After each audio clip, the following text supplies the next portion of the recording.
Hoje trago uma autora espanhola cujas obras vêm ganhando força no Brasil. Dentre elas, A Louca da Casa, O Coração Tártaro, A Ridícula Ideia de Não Voltar a Ver-te. Neste vídeo eu vou falar do romance Instruções para Salvar o Mundo, de Rosa Monteiro. Este é o Litera Mais, eu sou a Daniela Feijó. Bem-vindo! Instruções para Salvar o Mundo é um romance com 4 personagens centrais e alguns periféricos. Aparentemente, a vida desses 4 nada tem em comum, mas no desdobrar narrativo percebemos que estão inevitavelmente entrelaçadas. Eu vou falar um pouco sobre o enredo, como de costume, e a seguir pontos que eu destaquei no livro. A abertura dá o tom da narrativa. Eu vou ler aqui o primeiro parágrafo para vocês. A humanidade se divide entre os que se acalmam ao ir para a cama à noite e os que ficam aflitos na hora de dormir. Os primeiros concebem seus leitos como ninhos protetores, enquanto os outros sentem que o abandono do cochilo é um perigo. Para uns, o momento de se deitar pressupõe a suspensão das preocupações. Em outros, ao contrário, as trevas provocam o despertar de maus pensamentos. E se dependessem deles, dormiriam de dia como vampiros. Você já sentiu o terror das noites, a angústia dos pesadelos, a escuridão sussurrando com hálito frio em sua nuca, e mesmo sem saber quanto tempo resta, você não passa de um condenado à morte? E, no entanto, na manhã seguinte, a vida volta a explodir com sua alegre mentira de eternidade. Essa é a história de uma longa noite, tão longa que se prolongou por vários meses, embora tudo tenha começado no entardecer de novembro. Então, neste parágrafo é antecipado que o livro se passa durante a noite ou as noites ao longo de alguns meses. Matias, taxista de 45 anos e de temperamento bonachão, acaba de perder sua esposa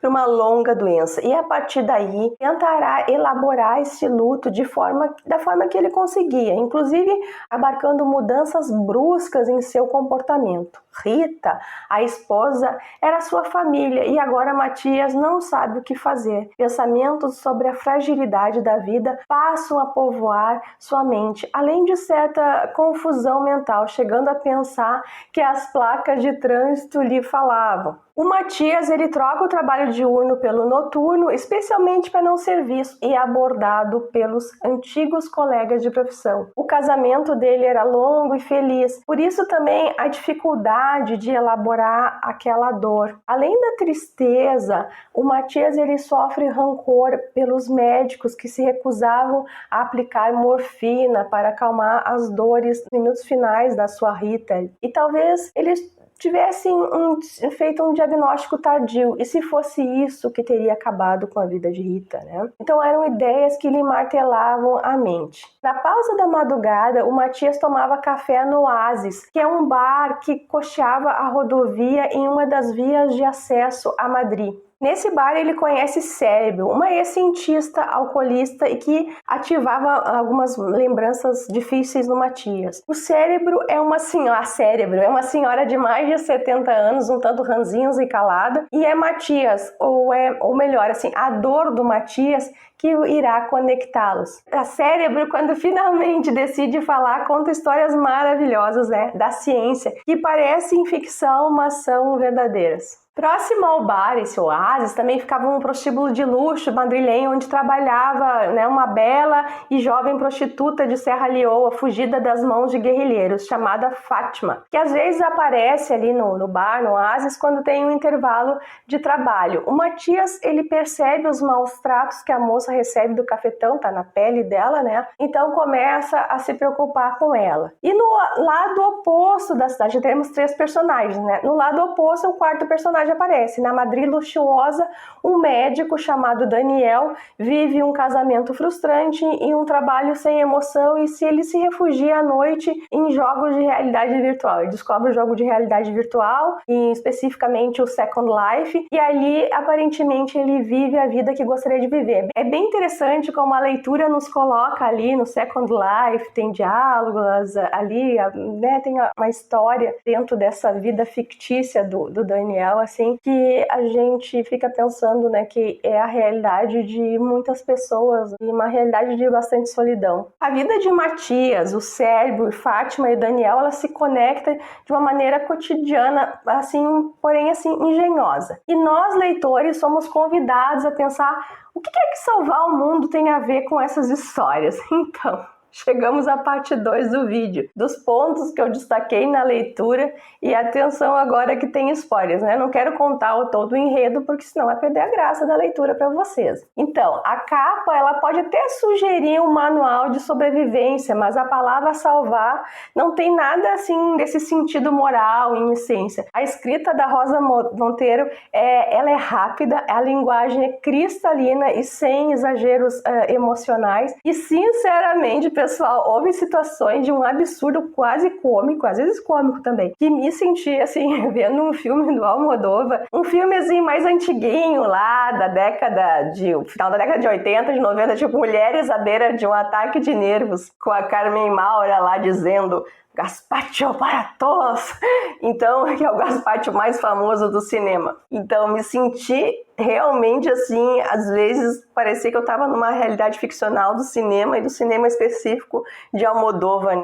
Traz aqueles elementos da Espanha, das cores, do agito da cidade madrilenha. Ela consegue encantar, Rosa Monteiro, trazendo, assim, são detalhes narrativos, mas que para mim ativaram muito essa lembrança. E a escrita assim rápida, cômica, me veio realmente um toque de Almodóvar.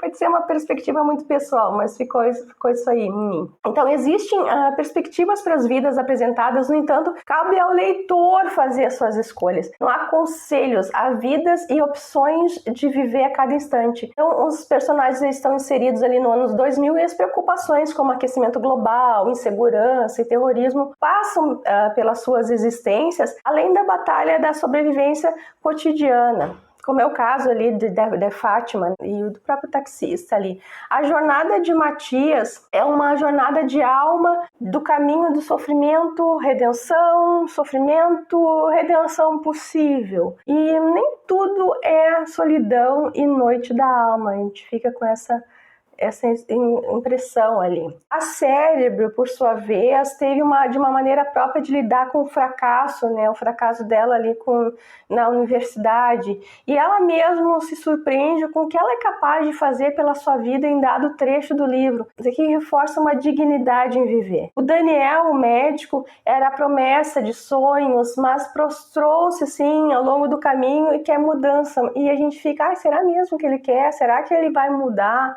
Né, dá essa questão para o leitor. E a Fátima, ela dá o toque de juventude e esperança, seja pela sua aparência física, seja pelo estado mental positivo. E ainda que ela tivesse alguns percalços, como o cafetão, a sua vida ali era muito melhor do que nos tempos da guerra. Então, a autora traz ali a questão da guerrilha lá em Serra Leoa. E tem também ali, junto com a história da Fátima, um elemento mágico da lagartixa, que é um tom de que é possível alcançar uma vida melhor, mesmo que seja pela via do transcendente. O fato de a história começar no final de tarde, se passar ao longo de madrugadas e acabar na manhã de sol, ela dá um toque que, apesar de todos os sofrimentos que o mundo diariamente nos apresenta, ainda é possível viver belos dias. Se gosta desse tipo de conteúdo, deixe seu like, inscreva-se para quem não é inscrito. Se quiser comentar, comenta que eu respondo os comentários. Um beijo e até o próximo vídeo.